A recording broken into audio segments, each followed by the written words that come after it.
Most of you know the significance of our National Veterans Day being placed on November 11th to honor the armistice of 1918. But here in Orange County, it is our duty to remember that if not for our relatives and our neighbors who fought side by side with the Allied forces on September 29th of 1918, that forthcoming peace in November would not have been assured. 2 years earlier, exactly 100 years ago, in the year 1916, the Great War waged on for European powers involved.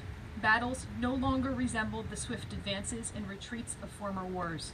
The Battle of Verdun was fought in the trenches from February to December of 1916, each army gaining and losing the same bit of ground as the months wore on. The carnage was unrelenting until July, when the Allied offensive in the north on the Somme River split the German force. The French army had been decimated by mid-year, so the new offensive had to be led by British forces. The Battle of Somme then went on until November, when the weather became too bitter to keep fighting. Combined, 2 million soldiers died at Verdun and Somme in 1916.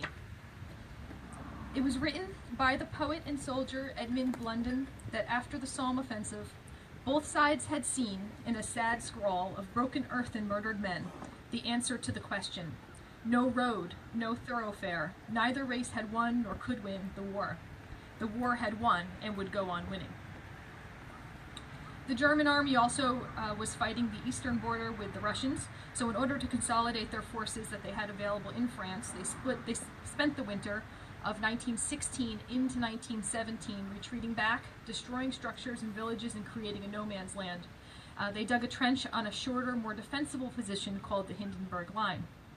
It's into this time period that the U.S. formally enters the war. Our Orange County men were among the first to mobilize, and they were on an assignment straight from the White House to protect the Catskill Aqueduct. But it would be months before we could move the men and supplies that were needed to break the stalemate in Europe. The Allies kept fighting, 1 million more casualties protecting a railway depot at Passchendaele in Belgium, thousands dead from drowning in the thick mud. The Germans negotiated an armistice with the Russians and quietly reinforced their army on the Western Front, making it vital for the Allies to again focus on breaking the Hindenburg Line. An Allied attack at Cambrai, the first large-scale use of tanks, gained some ground, but it was again lost. As an example of how weak the Allied forces were, it's worth noting that half of the British infantry were now younger than 19 years old. From March to July of 1918, Germany waged the spring offensive with the goal of separating British from French forces again at the Somme River. The Germans fought aggressively to get the upper hand before the U.S. could arrive with new troops to tip the balance. They made the largest territorial gains that any side had made since 1914, and they drove the Allied powers back. But they found themselves unable to properly supply reinforcements and provisions fast enough to maintain the advance.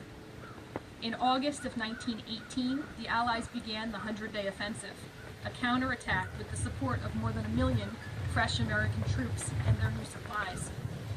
Among those soldiers were the regiments that were made up of our Orange County men. They had gone through 8 months of training at Camp Wadsworth in South Carolina. They had shipped off from Newport News, Virginia in May. By July, they began minor operations, and they were first under fire in Belgium. In August, they marched to northern France, where they were given 3 weeks of special tank training for the upcoming mission. On September 25th, they were positioned at the Hindenburg Line, just west of the St. Quentin Canal, a German stronghold. A witness described the scene. The line curving west of the tunnel consisted of 3 main trench systems, protected by vast fields of heavy barbed wire entanglements skillfully placed. The wire was very heavy and damaged very little by the artillery fire. The dominating ground enabled Germans to bring devastating machine gun fire on all approaches.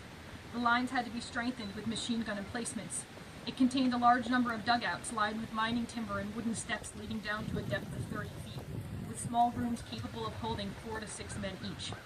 The large tunnel through which the canal ran was of sufficient capacity to shelter a division. The tunnel was electrically lighted and filled with barges. Connecting it with the Hindenburg trench system were numerous tunnels. The German army held 3 defensive positions. On a hill, a battery of flamethrowers. On the others, machine gun bullets came down in clouds with no reprieve.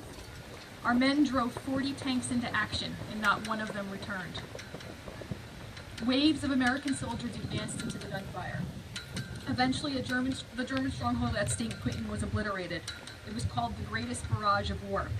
They kept advancing as the enemy poured out from all sides of the dugouts. On September 29, 1918, the Allies had broken through the Hindenburg Line on its entire front, and by noon, Allies had control of the bridge over the canal and occupied the towns of Bellencourt and Norroy. Beyond the Hindenburg Line, the offensive would continue until war had ended. But on that day that the line was broken, our 40 Orange County men lost their lives. British Commander Henry Rawlinson would later say that all present came to admire the fighting power and the gallantry of the New York soldiers, as it was exhibited that day. And before I conclude, I would like to relate another sentiment. It relates to another teacher, in fact. I never knew a World War I soldier. Of course, we're now too far removed from that time period to have firsthand accounts. But when I was a freshman in college, I had an art history professor, and his name was Brian Stanford. He was, I went to school in Switzerland. I went to Franklin College in Switzerland, so I had a lot of international professors, and he was from England. He had grown up just after World War II, and he remembered that in his small village outside of London, there was an old man who would tell everyone that he would never leave the town limits because he had been in World War I, he had been in the trenches, and he had seen such atrocities that he made a prayer that if God would spare him, that he would go home and he would never leave again. So it's this experience that inspired my professor to go on to study the art and the culture of World War I and tell us students about the experiences and how it really wiped out whole communities. And I think this is a great example of that, of so many people affected from one place.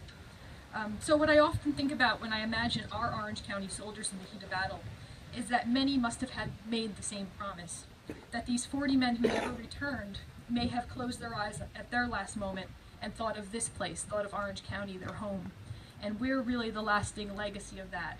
So I hope that I leave you with the thought of inspiration to appreciate our community and perpetuate the empathy and the kindness that these men prayed for with their last breath, exactly 98 years ago today.